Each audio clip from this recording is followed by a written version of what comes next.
I'll tell you right now that if you have a trigger or an issue mentally or emotionally with the death of a child or children, I'll give you a moment to click off.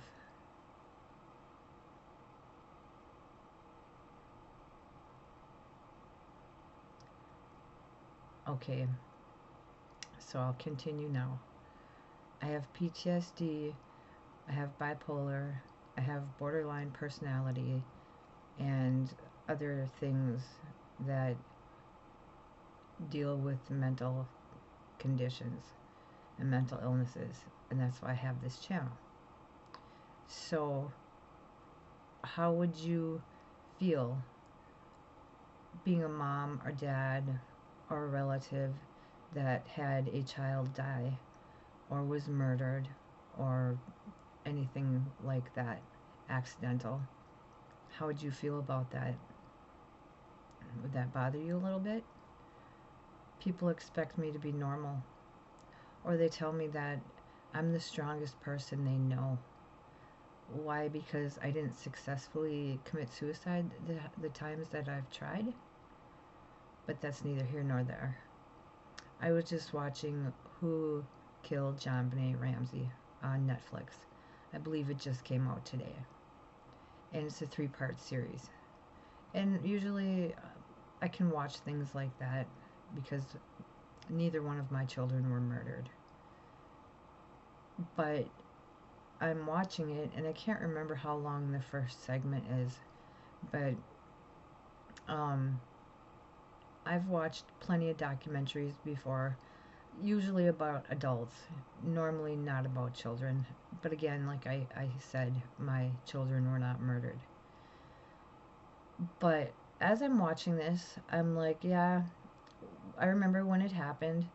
I was doing home health care. I was taking care of 2 old sisters that both had Alzheimer's, so they were a handful.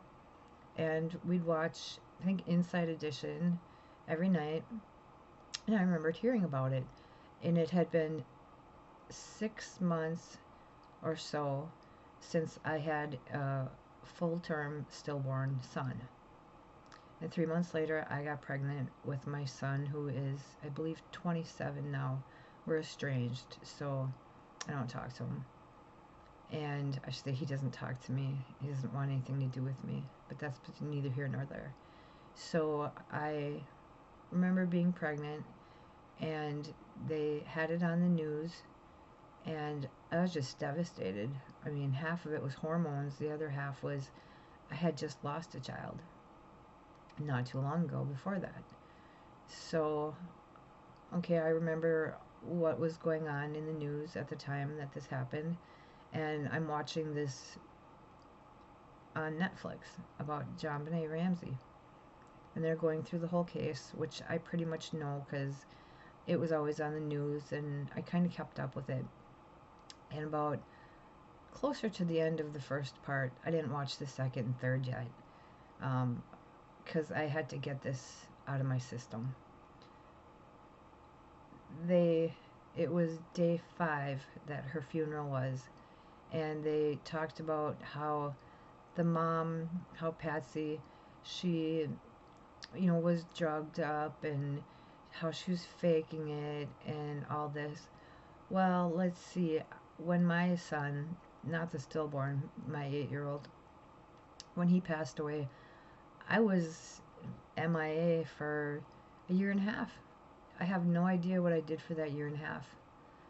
I'll get to the reason or how he died in a little bit, and it'll be brief.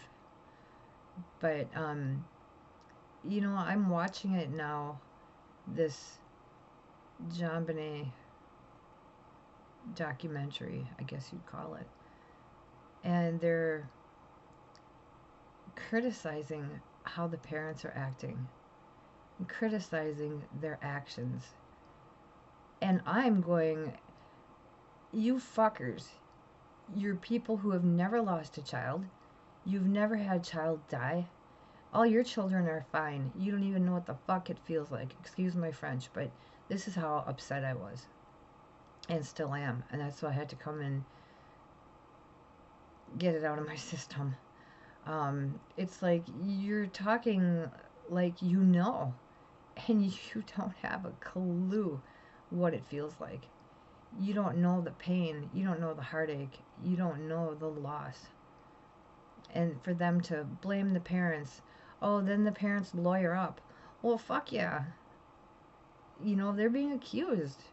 I'd lawyer up too. Luckily, I was never accused. Although there was a time that, in the beginning, that I thought I should have gone to jail. And the detectives came and talked to me. And my sister just told me to be quiet and just keep being quiet. Just don't say anything. Because I felt like, I mean, in today's day, it would have been a crime, possibly. I talked to a friend of mine who's a detective, and he said, no, it wouldn't. It was an accident. And I said, I still felt guilty. So, you know, they're sitting here criticizing, oh, they've got the big, dark, black glasses on, and they have everybody lined up along the sidewalk, and that's staged. And no, that's called a community that fucking cares. You know what my community did to me when my 8-year-old son died? Yeah, she's the one who, you know, all the whispering behind my back. Fuck you, leave me alone. You know, I'd go grocery shopping, I'd go to the grocery store. I'd constantly be watching my back, looking for him. Why isn't he grocery shopping with us? Where is he? You know, it's a very confusing time. Because one minute you've got them and they're there, and the next thing they're gone. Where are they? You're so confused. And I try like hell not to cry. But I mean, when my stillborn was, they wanted me to hold him. I don't want to hold a dead baby. He's dead. He's not going to cry. He's not going to wiggle. He's not going to move. Why do I want to hold him? I don't want to hold him. I blame his father because I went into labor early, but only a few weeks, where he could have survived easily. He was like 34 weeks. And he literally held me down so they could give me drugs to stop my labor. I believe, and my doctor believed, had they not stopped my labor, he would have made it. Because when he was born, his umbilical cord was too short. And we think it clotted off, and that's why he died, because his autopsy showed no other reason why he should have died. He was a perfectly healthy baby boy. But I didn't want anything to do with him. He was dead. Why do I want to hold a dead baby? I do have pictures of him, and they're pretty bad. I think they've gotten better over time. I've seen them. Pictures of babies that were deceased, and they have gotten better. I don't, or else it's the circumstances that, because he never got a breath of air, he never got to breathe, that he looked the way he did. And I'm not going to get real descriptive because I feel it's not necessary to torment other people, where I know people who do find it funny and find it satisfactory to torment other people with their stories. But, you know, I had him, and he was almost full term, so they stopped my labor until I was closer to full term, and then they made me give birth to him. I wanted a C-section because I didn't want to have to go through giving birth to a dead baby. Imagine that. I don't know why I would think that or feel that way. But I ended up having him, and we ended up having a funeral, because I think it's 4 months and over, you have to have a funeral for him. It's just the way that they are about it. You can be private, you know, and then whatever. But and then 6 days before Christmas in 2000, it was December 19th, 2000, my 8-year-old son was playing outside, and dug a hole down and had half his body and one arm in the hole, and his other arm was outside the hole. And he had a shovel, but the snow melted around him and froze and trapped him, and he suffocated. And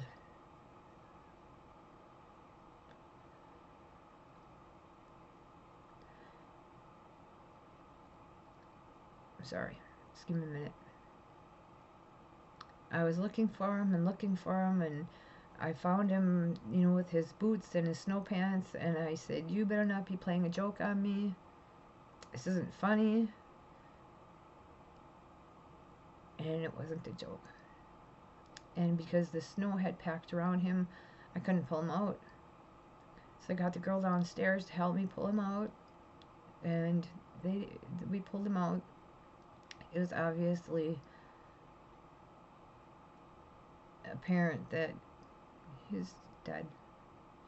But I still called 911, and the fire trucks and ambulance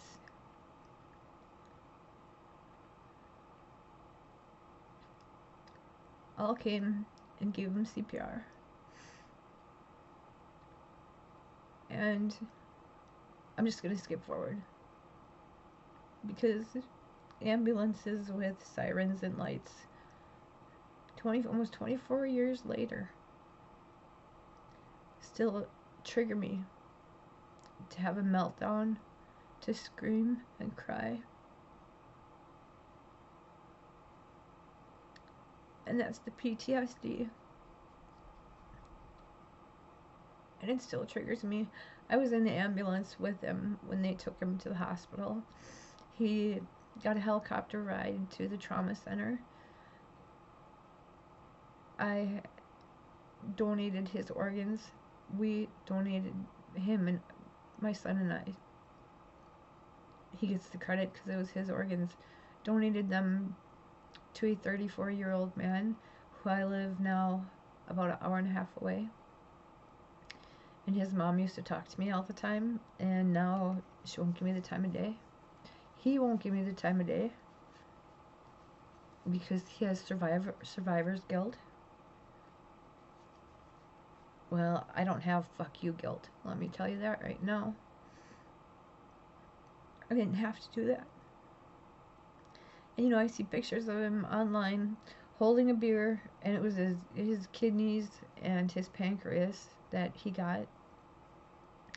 All the other organs weren't able to be used because they lacked oxygen, because he was brain dead, and because he died of hypothermia.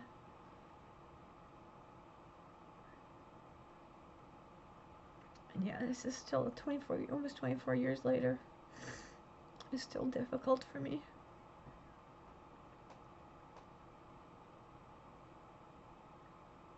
And so then when I see people criticize and belittle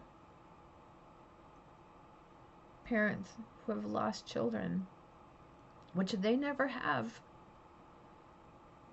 it just kind of strikes a chord. It pisses me off to no end, because you have no idea what it's like and have to live the rest of your life without that child. He was 8 years old. Everybody loved him. He was a fantastic child. It was just him and I, because his dad died when I was 3.5 months pregnant. So it was just him and I for the most part. We were just, each other's right hand. We'd do everything together. We'd go everywhere together. We were a great pair. Everybody in school loved him. The girls didn't love him because he was a boy. The girls loved him because he was a cool kid. He was very friendly. He was very sweet. And now it's going to be like 9 days before it'll be 24 years. And I still put his sorry. I still put his picture up on Facebook every year for his birthday and for his, I don't know what you call his anniversary. But I just had to get out of my system that don't open your mouth if you haven't fucking been there. If you haven't lived that horror. And you know, and what's even worse, honestly, now watching this, what made it so bad, and I went through it, is the media. The media, they twist and turn things. They did it to me. They said that he died in a pile of snow on the side of the road. Well, let's see, it was a 20-acre horse farm. He was way back by the barns. He wasn't anywhere near the road. But that's where they had him. You know, the media adds their little twist to make it dramatic. And it's not fair. It makes us parents look like shit.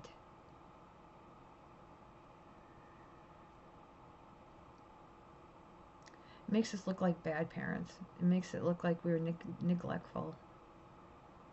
And that wasn't the case at all.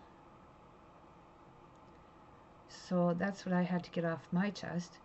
I don't know what, you know, and then 2 days after his 18th birthday, I took 250 pills because I wanted to be in heaven with him for his 18th birthday. Yeah, and I lived it. I lived through it.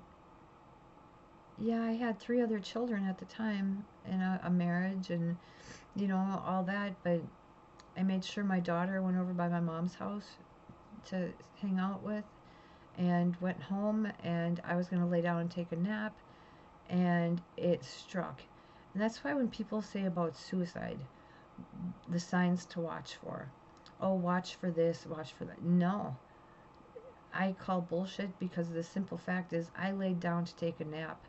I don't know if I had a headache or what, but I laid down to take a nap, and then it was like, no, I think I'm going to do this because I want to be with him. You don't think of anybody else. You think in the moment, this is what I want. So this is what I'm going to do. That's how it went for me. That's how it went for me every time I tried, was in the moment, not thinking about anybody else. Thinking of me and thinking of the person that I wanted to be with, thinking about where I wanted to be, thinking I hate what's going on and I want to get it over with. So everybody who thinks it's premeditated, that suicide is premeditated, is usually wrong. I hate to tell you, because it's not. Not usually. I can think of all the people I know of that committed suicide, and I can't say any of them are premeditated. It's spur of the moment. But I just wanted to get this video out. Not the video. Get my feelings out. You know, people just are so judgmental, and they're so full of shit, and they don't know what they're talking about, and they don't know what it's like, and they don't know what it feels like, and they're a bunch of assholes for thinking that they do. You know, they don't feel it. That's the problem. Not to say I wish they would feel it, but if they did, they wouldn't do the things that they do. They wouldn't feel the way that they feel. It would be a whole different ball of wax. So if you did lose a child or a family member, it doesn't matter. I'm sorry. And I'm not going to say I'm sorry for your loss, because I've heard it. And I come off to be ungrateful, but it's not that. When you hear, I'm sorry for your loss, or you have my sympathy, or this, you hear it so often that you're like, oh God, if I never hear it again, I'll be happy. Just because it's so often, and it's so much. You just, you know, you try to move on. You try to move forward. And then you got somebody say that. And I know they mean well. And I always say, a lot of times people say those things because they don't know what to say. And I always say, I rather have them say nothing than say the cliche. You know? It's like, don't say anything. Just give me a hug. As long as you don't have cooties. You know, I still try to have a sense of humor because I still have to live. And that's just it. You know, I said that for a year and a half after I lost my son, I was out of it. And then I don't know what I did. I know I didn't do anything. I know I was on my computer, but I don't know what I did there. But one morning, I woke up and I said, you know, he wouldn't want you to live like this. You have to snap out of it. You have his little brother to take care of. You have things to do than sit here and do nothing. You need to start living again. And that's what I did. I didn't forget. I'll never forget. But I pulled up my bootstraps and walked out that bedroom door and started to live again. And I can't say it was a fast process, but it got me going. So if you know, want to leave a comment on what you think, on how you feel, that would be fantastic. Maybe then I wouldn't feel so alone, because it's still rough. It's still a rough road, almost 24 years later. You forget. I do. I can only speak for myself, honestly. I forget what they sound like. I forget, what. I know he was naughty until he was like 7. He would kick me, and he'd throw matchbox cars through the windows, and he was naughty, but yet he had a little brother, and he took care of his little brother. He'd feed him, bottle feed him, and he would take care of him, and he was just a wonderful child. He was beautiful. If I knew how to put pictures up, I'd put pictures up of him. When he was born, he looked like an angel, and maybe that was the sign that he would be an angel before his time. Everybody says that everybody on this earth has a purpose, and I still have yet to figure out what his purpose was. Have a good night.